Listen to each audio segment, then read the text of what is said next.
लक्ष्मीनाथसमारम्भां नादयामुनमध्यमाम् अस्मदाचार्यपर्यन्तां वन्दे गुरुपरम्परां यतिराजाय विद्महे श्रीभाष्यकाराय धीमहि तन्नो रामानुजार्य प्रचोदयात् ஆழ்வார்கள் திருவடிகளே சரணம் எம்பெருமானார் திருவடிகளே சரணம் ஜீயர் திருவடிகளே சரணம் யோ நித்யமச்சுதபதாம்புஜயுக்மருக்ம व्यामोगदस्दतिधरानदृणाय मेने अस्मद्गुरोर्भगवतोऽस्य दयैकसिन्धो ராமானுஜஸ்ய சரணம் சரணம் பிரபத்தியே நீரார் கடலும் நிலமும் முழுதுண்டு ஏலார் ஆலம் இளந்தலின் மேல் துயிலந்தாய் சீரார் திருவேங்கட மாமலை மேயாராமுதே அடியேற் கருளாயே.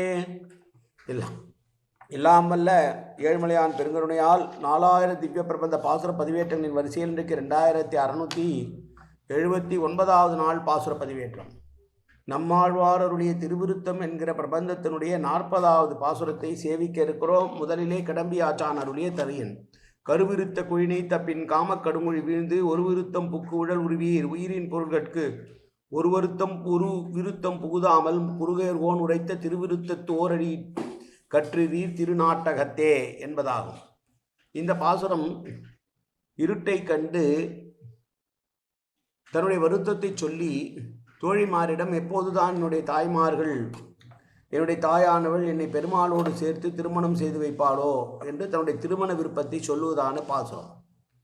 பராங்குச நாயகி பெருமாள் எப்போது தன்னை சேர்த்து கொள்வாளோ என்பதை விட பெருமாளிடம் எப்போது எப்படி நம்மை இவர்கள் சேர்த்து வைப்பார்களோ அந்த காலம் எப்போது வருமோ என்று கேட்கிற பாசுரம் இந்த பாசுரம். முதலிலே பாசுரத்தை பார்க்கலாம்.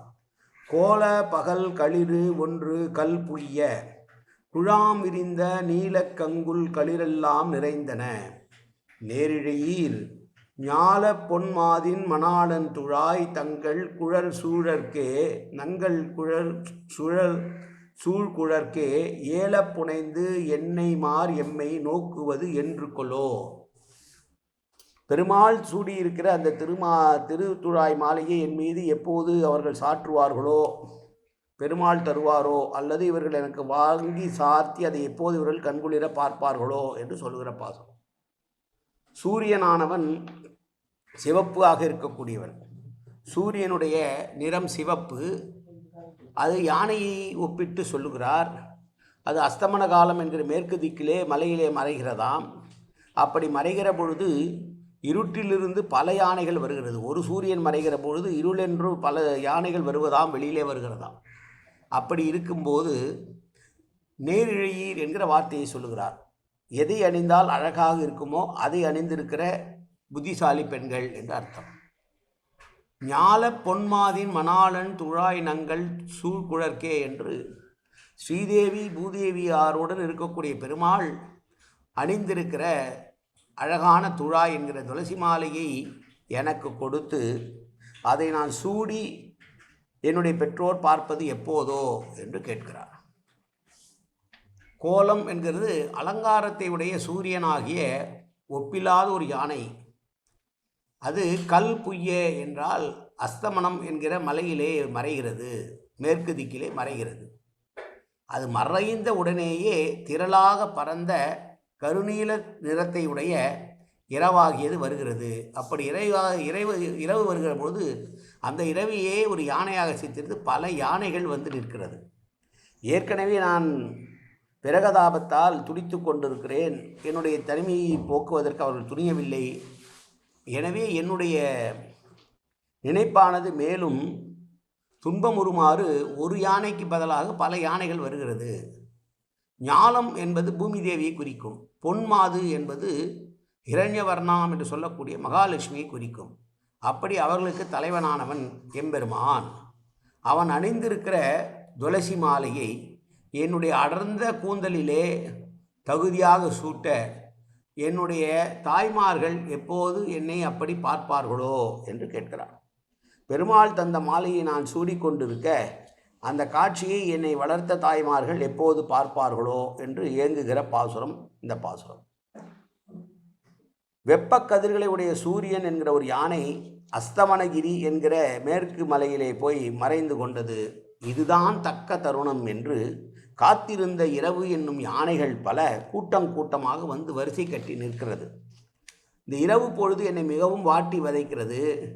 நிலமகளின் கணவனும் திருமாலின் கணவனுமான எம்பெருமான் சூடியிருக்கிற அழகிய துளசி மாலையை என்னுடைய அழகிய அடர்ந்த கூந்தலிலே பொருத்துமாறு அதற்கு ஏற்றபடி என்னை அவனுக்கு மனம் முடிக்கும்படியும் என் அன்னையர்கள் என்றுதான் நினைப்பார்களோ என்று புலம்பத் தொடுகிறாள் பராங்குச நாயகி.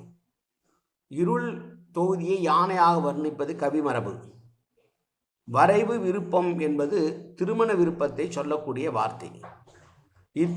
அகத்துறை இலக்கணத்திலே இதற்கு வரைவு விருப்பம் என்று பெயர். தலைவியானவள் தான் மனம் செய்து கொள்ள விரும்புவதை சொல்லுவதான பாசுரம். இதன் மூலம் தலைவி தன்னுடைய திருமண விருப்பத்தை தோழிகள் மூலமாக தன்னுடைய தாய்மார்களுக்கு சொல்லி, ஒரு யானை நீங்க பல யானைகள் வந்தது என்பது தலைவியினுடைய விரகதாபத்தை மிகுந்து காட்டவே எனலாம். அதனால்தான் ஆழ்வார் பகல் களிறு ஒன்று கல் புய்ய என்று ஒருமையிலும் குழாம் விரிந்த நீல கங்குல் களிரெல்லாம் என்றும் பன்மையிலும் பேசியிருக்கிறார் என்பது நாம் மகிழ வேண்டிய விஷயம். புய்ய என்கிற சொல் புதிதான சொல், அதற்கு மறைய பறிக்க என்று பொருளை தருகிறது என்று உரையாசிரியர் எழுதுகிறார். ஆக ஒரு யானை போய் பல யானை வந்தது போல் என்னுடைய துன்பமானது இரவு பொழுதிலே அதிகமாக இருக்கிறது. ஸ்ரீதேவி பூதேவியினுடைய மணாளனுடைய மார்பிலே அணிந்திருக்கிற அந்த துளசி மாலையை என்னுடைய தலைக்கைக்கு ஏற்றுக்குமாறு எப்போது என்னுடைய தாய்மார்கள் நினைத்து பார்த்து எனக்கு திருமணத்தை முடித்து வைப்பார்களோ நான் திருமணம் செய்து கொள்ள அவனையே திருமணம் செய்து கொள்ள ஆவலாக இருக்கிறேன் என்று தலைவி உரைத்த பாசுரம் இந்த பாசுரம். 40வது பாசுரம். மீண்டும் பாசுரத்தை சேவிப்போம். கோலப்பகல் களிறு ஒன்று கல் புய்ய குழாம் விரிந்த நீலக்கங்குல் களிரெல்லாம் நிறைந்தன நேரிழையீர் ஞால பொன்மாதின் மணாளன் துழாய் நங்கள் குழல் சூழ்குழற்கே ஏல புனைந்து என்னை மார் எம்மை நோக்குவது என்று கொலோ. காயேன வாச்சா மனசேந்திரியோ அபியாப்தனாபா பிரகதேது சுபாவாது கரோம் எத்தது சகலம் பரஸ்மை சீமன் நாராயணாயை சமர்ப்பயாமி. உடலாலும் உள்ளத்தாலும் வாக்காலும் சகலவிதமான பாபங்களும் தோஷங்களும் நிறைந்ததாக உலகத்தை இயல்பிருந்த போதிலும் அடியேன் செய்கிற நல்வினையோ தீவினையோ அத்தனையும் உன்னுடைய கமல மலர் பாதங்களில் சமர்ப்பிக்கிறேன் கண்ணா. காத்தொழுவாய் கண்ணா, ஏற்றுக்கொள்வாய் கண்ணா. எப்போதும் உன் திருநாவும் கண்ணா கண்ணா கண்ணா என்று என் நாவில் வருவதற்கு அருள் புரிவாய் கண்ணா. சர்வத்திர கோவிந்தநாம சங்கீர்த்தனம். கோவிந்தா கோவிந்தா கோவிந்தா கோவிந்தா கோவிந்தா கோவிந்தா கோவிந்தா கோவிந்தா கோவிந்தா.